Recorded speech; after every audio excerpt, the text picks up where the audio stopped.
You've had Wendy's nugs dipped in sauce, but have you had them covered in sauce? Wendy's new saucy nugs take the crispy and spicy nugs you love and turn them up to 11. Choose between flavors like buffalo or honey barbecue, garlic parm, or if you're a real heat seeker out there, you can try spicy ghost pepper only on Wendy's signature spicy nugs. Listen, I'm going to dare you to do it. I dare you. That's 7 delicious ways to try the nugs that you already love. Pick a flavor, grab some extra napkins, and then grab a few more napkins and prepare to nug like you've never nugged before. For a whole new way to nug, it's got to be Wendy's at participating U.S. Wendy's. The thing that I wanted to transition us to for the next few minutes is something that it has been talked about for very good reason in basically every article that's been written on Right for California since the game happened, if not like the actual instant recap. But, you were someone, Rob, that had predicted a blowout. I thought maybe you had done it on the podcast, but turns out you did it in the season predictions that I believe is sponsored by our good friends at Doke Beer. The weekly predictions. Weekly predictions. My apologies. This game played out exactly the way that you've been talking about it because of the talent gap. And I think that for all of the dismissing that I do of the doom and gloom crowd that says Cal will actually face some form of relegation, and I also want to call out something that we witnessed at the Miami game, which was our fans, some of them, not all of them, booing the ACC logo during the drone show. And I understand that perspective could come from something that was taken from you and that it makes no sense that Cal's in the Atlantic Coast Conference. I don't disagree with those two things. But I do think it's important to shout out that had the ACC not come in and offered us a lifeline, yes, is it at a massive discount and has it hurt us financially and all of the other things that anyone could throw at it? It's like, yes, across the board. But what it hasn't done is cannibalize our talent level to the way that we saw with Oregon State. It's not like there isn't money in the Pac-12 or the Pac-2 or whatever you want to call it. It's that players want to go where they're going to be seen on TV. Players want to be in the major Power 4 conferences. And I think that this game was an incredible example of what our football program could look like. It doesn't mean that it still wouldn't have tradition and fun, because some of those teams that Tedford had at Fresno State, like those are good quality teams that are playing power programs, at or above their level. But what it also does mean is that, like, you can have a team that looks like this, which is kind of a gadgety type offense, not something that we very much felt threatened by. I do think that Oregon State has an offense that plays pretty well into Cal's defense, but overall, it was pretty shocking because that team was unbelievable a year ago. And I know there's no Jonathan Smith, and basically the program was gutted from a talent level, but I don't know. I want to get your thoughts here because you called the blowout, but also how much of seeing that blowout made you take a gulp and be like, wow. If there's a world in which the Clemson FSU lawsuits are won, what does that mean for our program? And seeing it in real life was a little bit different than us projecting what that might look like, let's say 12 months ago. Yeah, I mean, you bring up a good question. There's a little bit of like we do a tale of two perspectives, right? Like you kind of have that with the Pac-2 right now. You have one team, or you have two teams that were left behind in terms of realignment. You have one team that had their head coach leave, as you alluded to, for greener pastures, because, even coaches want to coach at the highest level, and he was a hot commodity at the time, so he moves to Michigan State. So you have that. And then you look at Washington State, who maintained their coach, maintained that continuity, maintained their roster, and it wasn't gutted. And look at what they're doing. They're 7-1, I believe. and they have like a, I think over 20% chance to make the college football playoff. So you have that version, and that's kind of what I would envision would have happened to us had we stayed in the Pac 2, 4, 12. If, and particularly because Wilcox would have stayed, right? He wouldn't have left. I think we would have brought in, maybe not the talent level that we brought in this transfer portal, but I think it would have been maintained to a certain degree. I don't think our NIL is in as bad of shape that people make us out to be. I don't think, we're in the upper echelons, but we're not, at the bottom. I think we're relatively competitive. So in that regard, I think finances would have kept us afloat. Now, in terms of longevity, that's a totally different question. And, that's not something that I think any of us can answer until maybe another 2-3 years down the road, where we start to see the fiscal reports from the university and how much this ACC move is actually like impacting our budget and how much is going into travel costs and so on.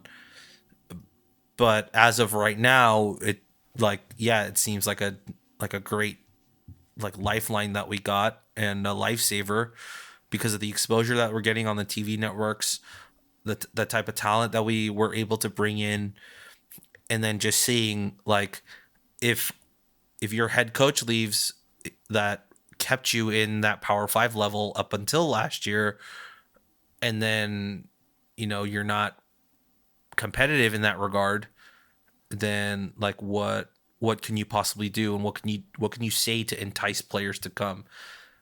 I do think the academic factor for us is a little bit different, and that does give us a little bit of a leg up. But like, look, when all of this realignment stuff was happening, the one thing I was told by a couple people in the athletic department, particularly around the football team, was like a lot of recruits that weren't getting back to us started getting back to us the moment we joined the ACC and the ACC announcement was made. That is support for your point of like kids wanting to play at the highest level that they possibly can in college. And so that's probably what's going to keep us afloat for quite a while. And when the bare question is, can we capitalize on that and get us back into the national conversation of being a good football program, remains to be seen. But yeah, it was kind of scary to see how big of a talent drop off Oregon State had over the last year. I do think, though, to end on a little bit optimistic note, I do think the new Pac-12 and what they're doing and adding all these teams in, I think will kind of steady the ship over the next couple of years. I think the doom and gloom and the dread of what they were going to do was a bigger like just overcasts on their season and what they were able to do. But the fact that they have built out a conference now that looks like pretty competitive and pretty interesting for the next few years, like I think that'll help them and it'll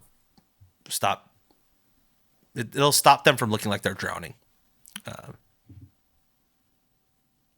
Yeah, I don't know if it'll stop them looking like a Mountain West team, though. Maybe not, yeah, but at least from just an outward narrative standpoint, you can be like, well, like it's not like we're not going anywhere. Agreed. Yeah, I think one of the better things for Cal, which would be interesting, I wonder how the ACC is looking at Cal and Stanford right now. I imagine that the Cal investment is actually doing really well because we've been put in a lot of national slots from a TV standpoint. We had Game Day. We have the Cal Rhythm. We have just sort of this swell of good vibes that was around the program for a bit. It makes me kind of wonder if they look at this and say, okay, to me, Cal, like we were the question mark. Stanford wasn't the question mark because Stanford is a very well-recognized, both are well-recognized brands, but Stanford still, even at the Niners game, right? They had the bronze medalist that went to Stanford. And I think he's like the only bronze medalist in the Olympics from Stanford. I'm like, how do we do that? But like, you have so many Olympians from Cal that don't get highlighted. But I digress. I just think there's, Palo Alto it's just a name brand. They play Notre Dame every year, and yeah, they're not good, and they're probably barely watchable, and nobody goes to the games. And so I think that's the negative, but I still don't think they were the question mark. I think we were the question mark, and Stanford really did us a solid by saying, no, we're sticking with Cal. We need to have the big game still be a thing, and we're not going to split apart. And our own brethren at UCLA didn't give two sheets about us. So I think that I just am curious at how the ACC is looking at it. Has Cal under-delivered, met, or overachieved against expectations? And then in comparison to what they're actually being paid at a 30% rate compared to other full-time members, are they potentially outperforming a Florida State who's like not watchable, or are they outperforming, if that's too high, whatever, Boston College, right? Like the random programs that you sort of have that maybe aren't getting any attention. I would say that, I think like on the whole, I would say my gut tells me, and I'm trying to remove bias from this, but if you compare, and I don't know anything about Boston College, but that's the point. It's like, I haven't, and so tell me if I'm wrong, Rob, because you're at least online and would know, but I haven't heard anything about Boston College. And so that, to me, would suggest that the investment in Cal has been far better for far less. I mean, we kind of lucked out with the algorithm and game day stuff, definitely putting us up on the map. I think there's two arguments here that I've been trying to reconcile. And the first one is, are we too much of a downer on ourselves that we don't get to see what an outside perspective looks at our program, like, and what they feel about our program? Or is it that we know our program so well that everyone else is like just too optimistic about us? But I won't be able to answer that question until next year, and I'll give you my reason why. Our 4 losses this season in the ACC are by a total of a point differential of -9. I think if you're looking at it from an ACC team's perspective, you're like, holy crap, like they were at the bottom of the Pac-12 and they're coming into our conference and we are barely beating them with some of our top teams. Barely. Like, that should scare some of these teams. And I think it does, because I've seen a lot of fan interaction too, where they're like, dude, you guys look great. Like, you guys were so super unlucky, but you guys look good. We're just upset because we couldn't get over the hump.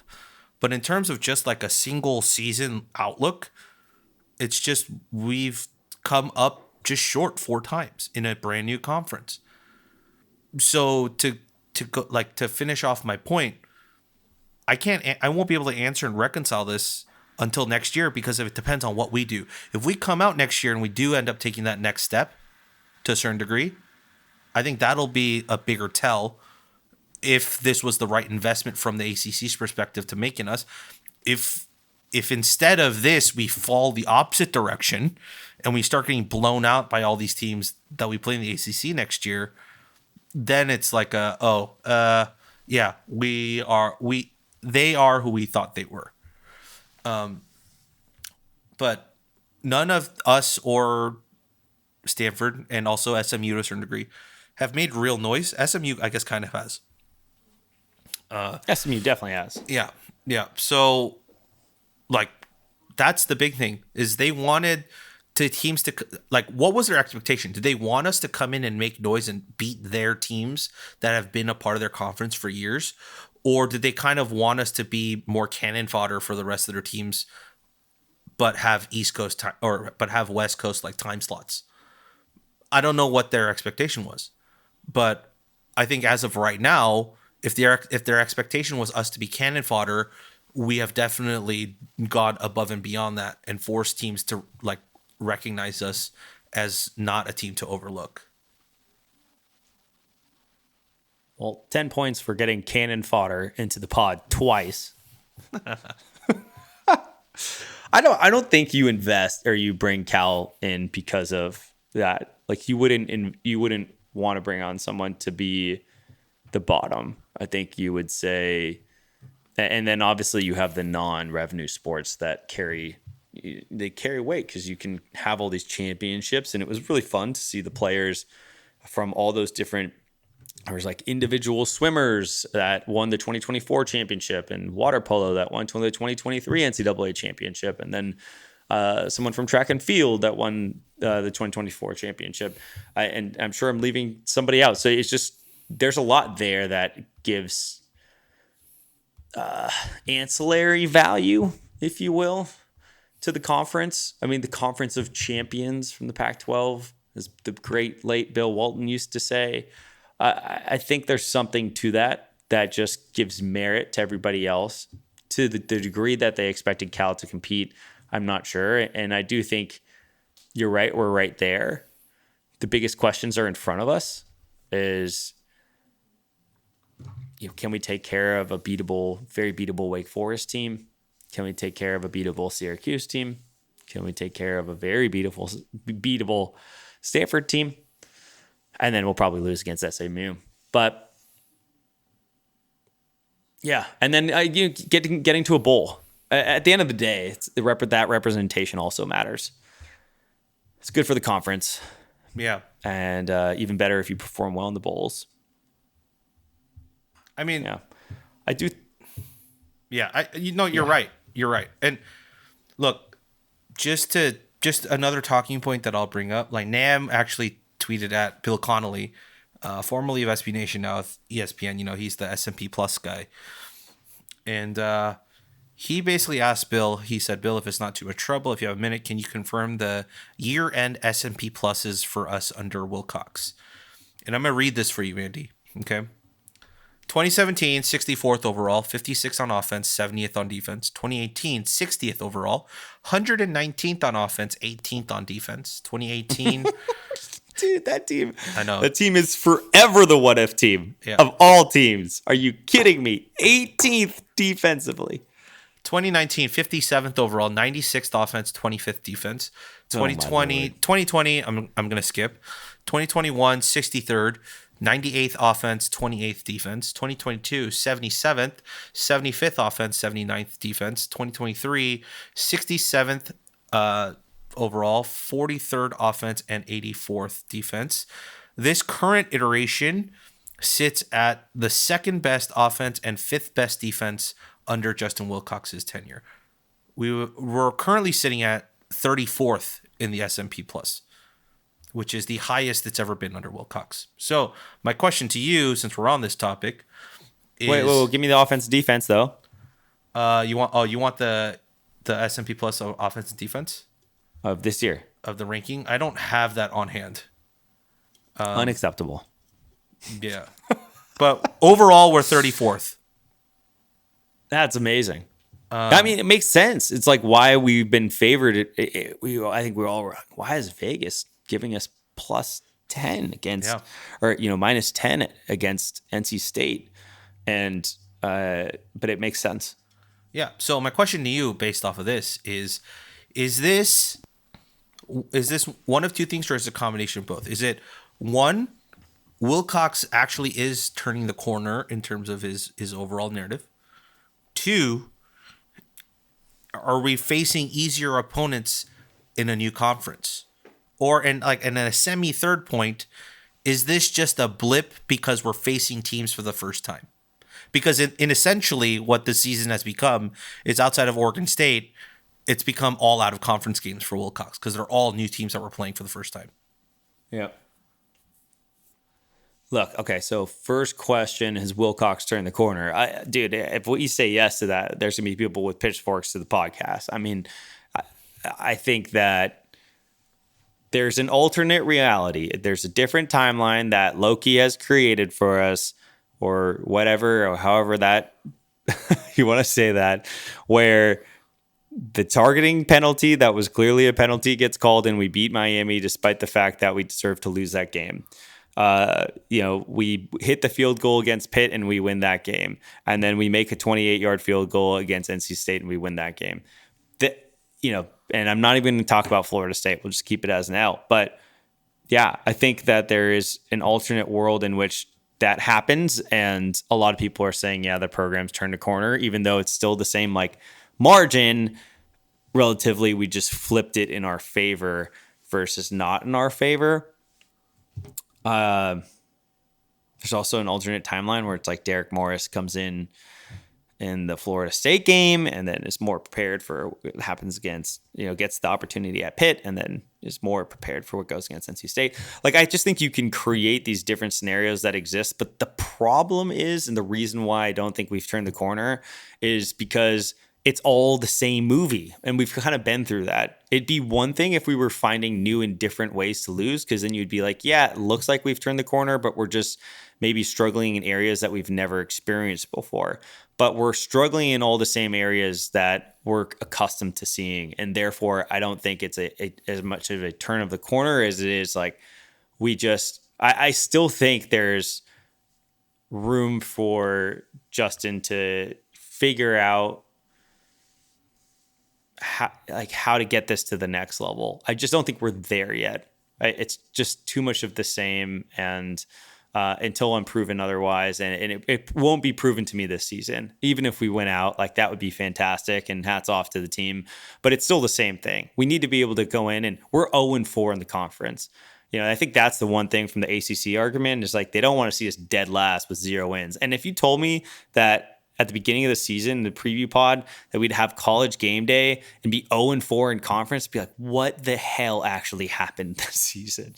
All right. It's just like, it's really hard to marry that idea. And so maybe this is a bigger what if season than that 2018 season, which I think is the best version of the Wilcox defense. And I just think the world of that defense, and I always go back. It's like, oh my gosh, if we just had an offense with that team.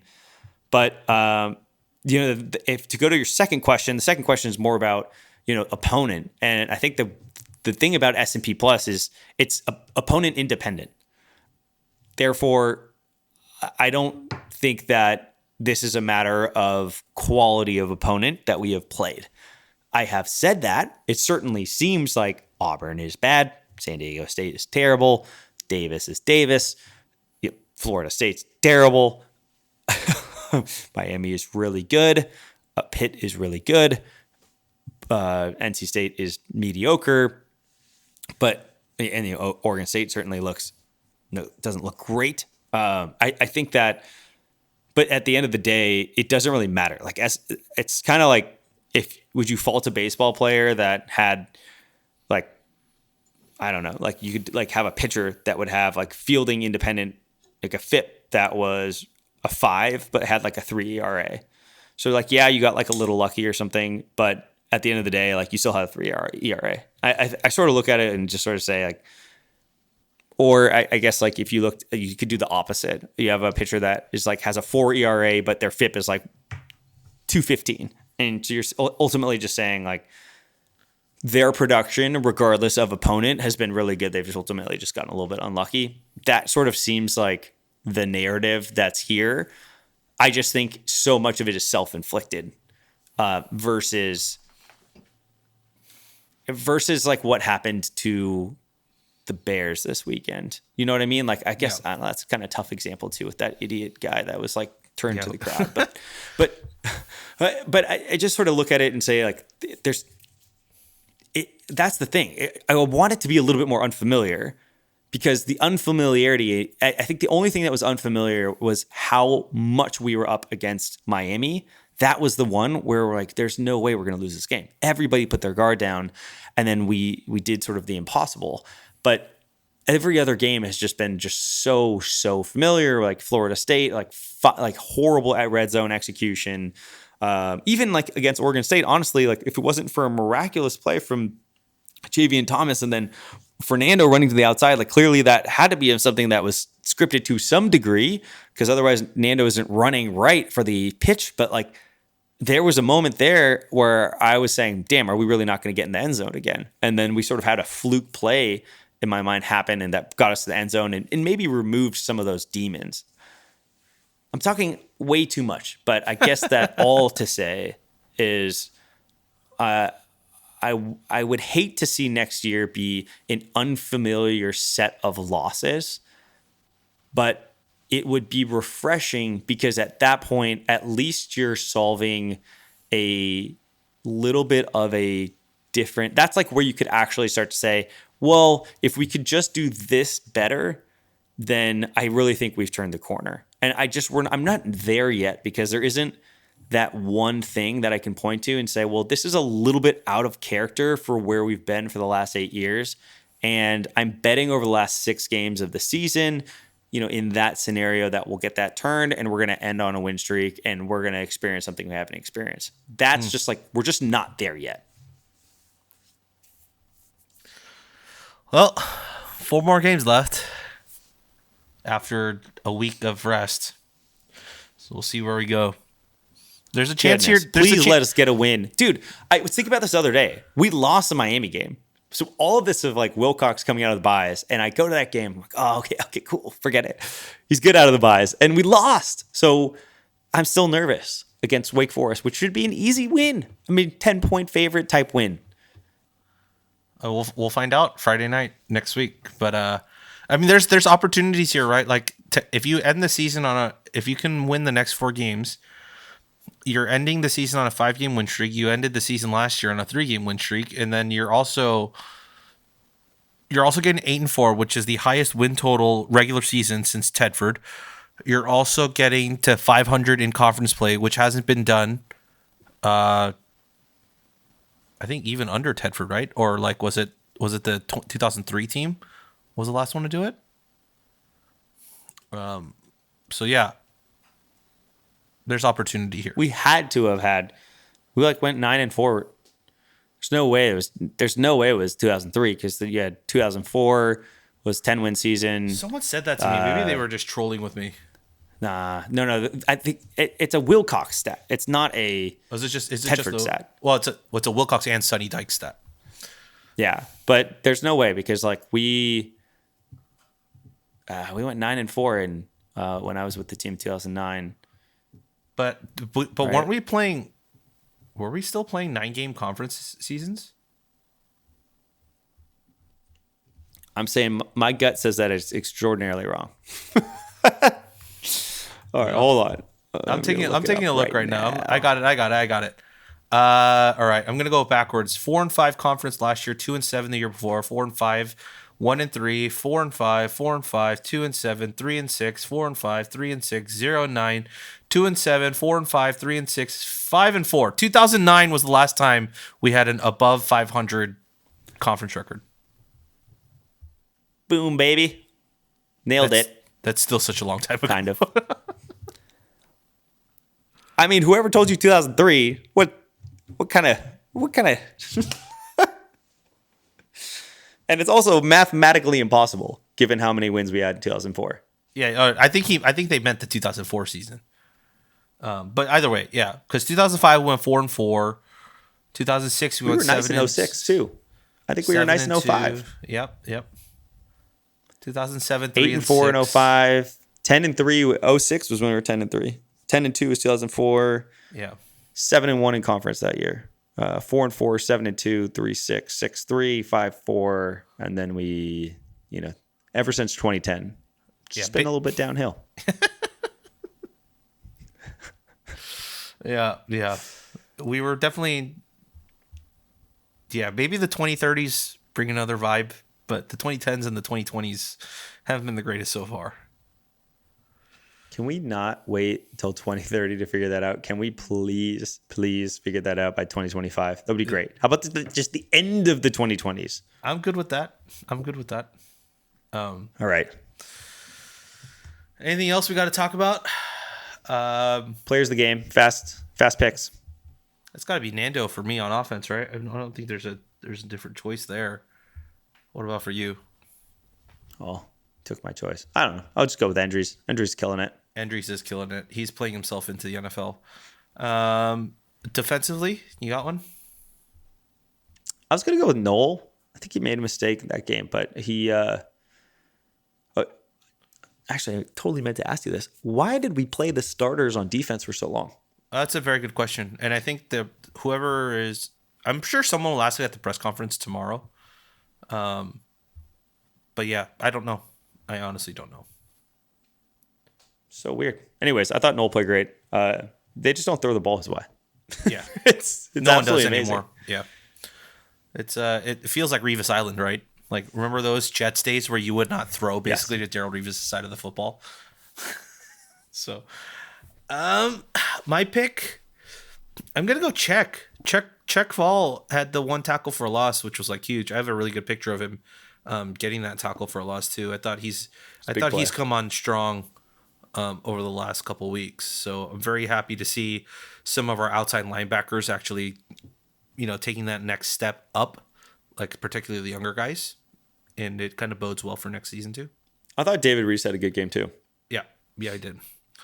Yeah, I mean, David Reese, Czech had what? He had one tackle for loss and 2 tackles.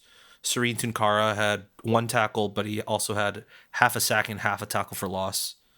So these guys were everywhere. And then Derek Wilkins, of course, with that freaking amazing field goal block. Yeah. Wilcox was stoked on that. The last question I'll end with here, Andy, before we close this, or as we close, was the hook and ladder play to Nando, was that planned or unplanned? My gut says that it was planned to some degree, because I don't have an explanation for why your quarterback would be running that path. Exactly. That's exactly what I was thinking too. Yeah, if he's dumping that off, he's not, he's not running that. So it had to have been. I just don't know if they were expecting Jet to have been as kind of locked up in a tackle as he was, because it was like he was almost down. Yeah. It felt like the play, right? Like the first, I think is it the first handoff in the play where he gets like mauled by 3 Stanford guys, and that's the play. That's the part of the play that Stanford people always point to, like he was down. Like Exactly. that was that moment. It was so fun. The whole stadium, everybody is standing there, hands on their head, looking at the screen. They don't show replays in our stadium. So everyone's just, what happened? How did Fernando score? No one has any idea what's going on. And then finally, after the extra point, they show, or maybe it was the review, they show it, and you saw what happened. It was so cool. I have a really good shot of that in video, but I'm saving all my video clips. I'm gonna do a big like touchdown montage type thing at the end of the season, so you'll get to see it then. But I did get a real cool shot of that, and so I'll put it in slow-mo as Jet's like turning and falling, like pitches it to Nando, and Nando realizes he's gonna be untouched into the sideline or into the end zone. It's amazing. So good. So good. So good. Can't think of a better way to end the podcast there. So I'm going to close this out. This was the Golden Bearcast. You can tweet at us at Golden Bearcast. You can email us at goldenbearcast@gmail.com. You can find all our links on our Twitter and our linked tree. We also have made a LinkedIn page, so go ahead and follow us there if that's how you get all your news and updates. And then all our written stuff is over at rightforcalifornia.com. The Right for California merch sale with Warriors World is now officially over. So unless you ordered it, you're probably not going to get one. But I've heard that there might be a few left.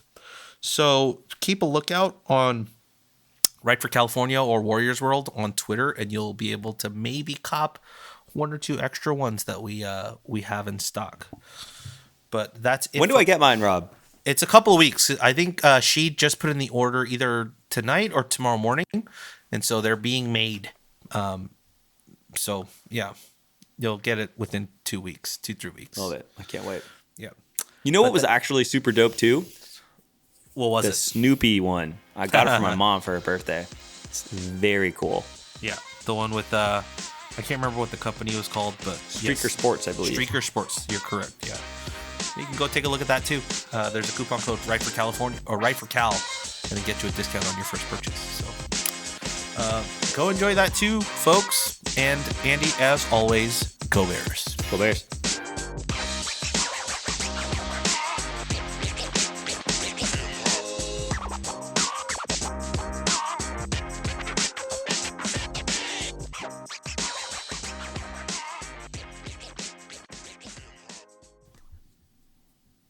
Fun fact, I did not use the coupon code when I purchased mine, like an idiot.